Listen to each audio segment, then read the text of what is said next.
သုံးနှစ်ကြာပြီးတဲ့နောက်မှာတော့လိုက်က info တွေအများကြီးကိုဆင့်ခေါ်ထားပြီးတိုင်းပြည်တစ်ခုပါတည်ထောင်ထားပါတယ်။မြို့ထဲလည်းပတ်ကြည့်နေပြီးလိုအပ်တာတွေပြင်ဆင်ပေးပါတယ်။စူပါကတ်တွေဖြစ်တဲ့ကျောင်းမလေးကအတူအကျောင်းသားကမြေကိုလေ့လာပြီးမြေပုံလုံးတွေကအဲလီကတော့လိုက်ရဲ့အစီအစဉ်အတွက်ရောမော်ပညာအသစ်ထွင်ဖို့ပါကြိုးစားနေပါတယ်။နာဇူနာကတော့တာမန်တိုင်းနန်းတော်ထဲမှာကင်းဆောင်နေပါတယ်။ခဏနေတော့ဂျက်စီကိုရောက်သွားပြီးလိုက်ကဒီကိုလေ့ကျင့်မှုလာတာဖြစ်ပါတယ်။သူတို့နှစ်ယောက်လေ့ကျင့်နေကြပြီးလိုက်ရဲ့လက်ဒီတစ်ချက်ကဂျက်မို့လို့တာဘာမှမဖြစ်ပေမဲ့တခြားသူစားဆိုတန်လျှော်ပါတယ်။နာဇူနာကကောက်တီမဖြစ်ပြီးနန်းတော်ရဲ့ကင်းဘတ်နေတော့အိမ်ပေါ်မှာ၄ယောက်နဲ့တွေ့ကအလျောက်ကမြောက်ပြင်ပြောရင်တနေရာကိုကင်းဆောင်ပေးဖို့ကျင်းထည့်လိုက်ပါတယ်။အဲ့နေရာကတော့လိုက်ရဲ့အိတ်ကန်းဖြစ်ပြီးမေလဲအမှရှိနေပါတယ်။အထဲဝင်ကြီးတဲ့ကအဲ့ရကတယောက်ယောက်ဟိုဘက်ဒီဘက်လှိမ့်လာတာတွေ့တော့မေလဲဒါကနောက်ဆုံးပေါ့အဲ့ရပြင်းနီလို့ပြောလိုက်တာကိုကောက်တီမကတကယ်ယုံသွားပါတယ်။စောနာက၄ယောက်ပေးလိုက်တဲ့စာကိုလည်းမေကိုဖတ်ပြနေပါတယ်။စာထဲမှာတော့သူတို့ကိုလိုက်ရဲ့အိတ်ကန်းတန့်ရှင်းခွင့်မပေးပဲမေကမောင်ပိုင်စီးထားတာကြောင့်ကျင်းစာတိုက်ထားတဲ့စာဖြစ်ပါတယ်။ကောက်တီမကစာသာဖတ်ပြနေပေမဲ့ဘာမှနားမလဲပဲမေကလည်းအခုလိုလာပြောပေးတာအတွက်ပတ်စံပေးလိုက်တာကြောင့်အပူဝင်ရတယ်ဆိုပြီးပျော်နေပါတယ်။ရရတဲ့ငွေတဲ့မျိုးတဲ့မိုးပတ်ဝယ်စားပြီးလိုက်ရဲ့ပလင်ခမ်းပါထဲမှာလူရှိမရှိအော်စစ်လိုက်ပါတယ်။နောက်တော့ပလင်ပေါ်တက်ပြီးလိုက်ကိုတွေးကျင်ကြောင်ပြောနေတော့ပလင်ကအယုတ်တောင်မဲ့ကျိုးသွားတာကြောင့်ပြန်တက်ပြီးတချိုးလေးလစ်ပါတယ်။လိုက်တို့ကလည်းလေ့ကျင့်ပြီးတော့ရေချိုးနေကြပြီးဒီကြောက်ထဲမှာတော့လိုက်ကိုရှင်းနိုင်တဲ့သူကနည်းနည်းသာရှိပြီးမြေပေါ်မှာဆိုမရှိတဲ့လောက်ချားတယ်ဆိုပေမဲ့လုံးဝသတိမလွတ်ဖို့တော့လိုပါတယ်။မေကလည်းသူ့ကိုချိန်စာတိုက်တဲ့၄ယောက်ကိုခေါ်ဆိုနေပြီးပလင်စီသွားတဲ့လမ်းကိုတတ်ချင်းလုပ်ခိုင်းလိုက်ပါတယ်။အိမ်ပေါ်မတွေကလည်းသူတို့ကိုပညာပြလိုက်တဲ့မေကိုပြောဆိုနေကြတော့မေကမိသွားပါတယ်။အဲ့ဒါကြောင့်ပလင်အခန်းကိုပါအပိုအနေနဲ့တတ်ချင်းလုပ်ခိုင်းလိုက်လို့လုပ်နေကြတော့ကောက်တီမရှိုးခဲ့တဲ့အယုတ်ကသူတို့ကြောင့်ကျိုးသွားလို့ဖြစ်သွားပါတယ်။နောက်တစ်နေ့မှာတော့လိုက်က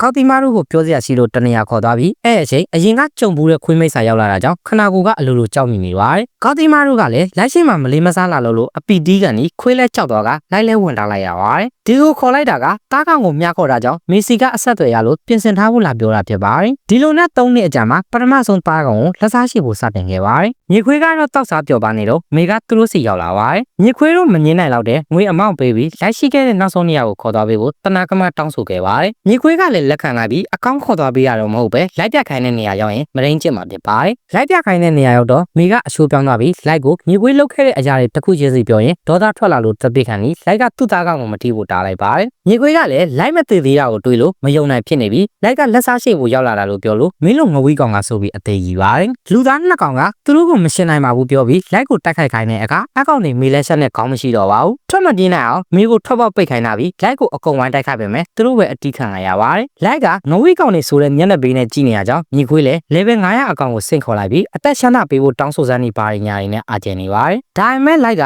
level 900ကောင်တိုက်ခိုက်တာကိုပလိန်ကြီးခံလိုက်တဲ့အပြင် level 9000ကောင်ကြီးပါထုတ်ပြလိုက်လို့အာရှောင်နေတဲ့အပေါက်ပါပိတ်သွားပါတယ်။ level 900အကောင်ကရေတစ်ချက်မှုတ်လိုက်တာနဲ့စမုံတုံးသွားပြီးလိုက်ကသူ့ level 6လေးလုံးကြီးပါပြလိုက်တာကြောင့်မြေခွေးလည်းရှက်ကြောက်နေပါတယ်။လူသားတွေက level 100လောက်သာရှိနိုင်တဲ့အပြင်လိုက်ကအသက်မကြီးသွားတာကြောင့်လိုက်အတုမှတ်လာလို့မေးတော့သူကအသက်မကြီးအောင်မအိုချင်းလက်ကောင်နဲ့အသက်ကြီးရရထားကြောင်းပြပြလိုက်ပါတယ်။မြေခွေးလည်းအသက်ခံရတော့မှကြောက်ပြီးအသက်ရှမ်းတာပေးဖို့ရှင်းဖို့တောင်းပန်နေပါတယ်။လိုက်ကလည်းမာစတာကဘာလဲနဲ့သူမာစတာမဟုတ်တာသိရောဘာလို့ရှင်းပြဖို့လောက်တာလဲမေးတဲ့အခါမြေခွေးကမသိကြောင်ပြောပါတယ်။ပါလာတဲ့ကောင်တွေကိုလည်းမေးကြည့်တော့သိရလို့ဖြေကြပေမဲ့မေရဲ့အစွဲနဲ့ဆိုညာမဲတန်းသိတာကြောင့်ညာရင်ဘာဖြစ်မလဲပြလိုက်ပါတယ်။နောက်တစ်ခုအနေနဲ့လက်ရှိသူတို့ကမြေပေါ်ကနိုင်ငံတွေကိုစစ်တိုက်ရင်နိုင်မလားမေးတဲ့အခါလိုက်တယောက်ထဲနဲ့ဆိုဘလောက်ဆွမ်းဆန်းမနိုင်နိုင်ဘူးလို့ဖြေပါတယ်။အဲဒါကြောင့်လိုက်လေသူ့ရဲ့နန်းတော်ထဲကိုတယ်လီပို့လိုက်ပြီး3နှစ်ကြာစုဆောင်ထားတဲ့သူစစ်တပ်ရဲ့ level တွေပြလိုက်တဲ့အခါမှာတော့သူတို့ကိုယ်တိုင်မကောင်းဆိုးဝါးကိုမွေးလိုက်မယ်တည်သွားပါတယ်။မြေခွေးကကြောက်ကြောက်နဲ့နတ်ဖျားဖြစ်ချင်တာလားလို့ပြောလိုက်ပြီးတော့သူကနတ်ကောင်ဖြစ်ဖြစ်နတ်ဆိုးဖြစ်ဖြစ်လှုပ်ပေးမှဖြစ်ပြီးသူ့ရဲ့အစွမ်းနဲ့ကြော်ဝါခြင်းနဲ့ပျော်ရွှင်မှုပေးရမလားတေခြင်းနဲ့ညှို့လင်းချက်မဲ့ခြင်းပေးရမလားဘယ်ဟာပေးရမလဲဆိုတာကဘာကြီးကိုမေးမှဖြစ်လို့မြေပေါ်ကိုတက်တွေဖြန့်တော့မှဖြစ်ပါတယ်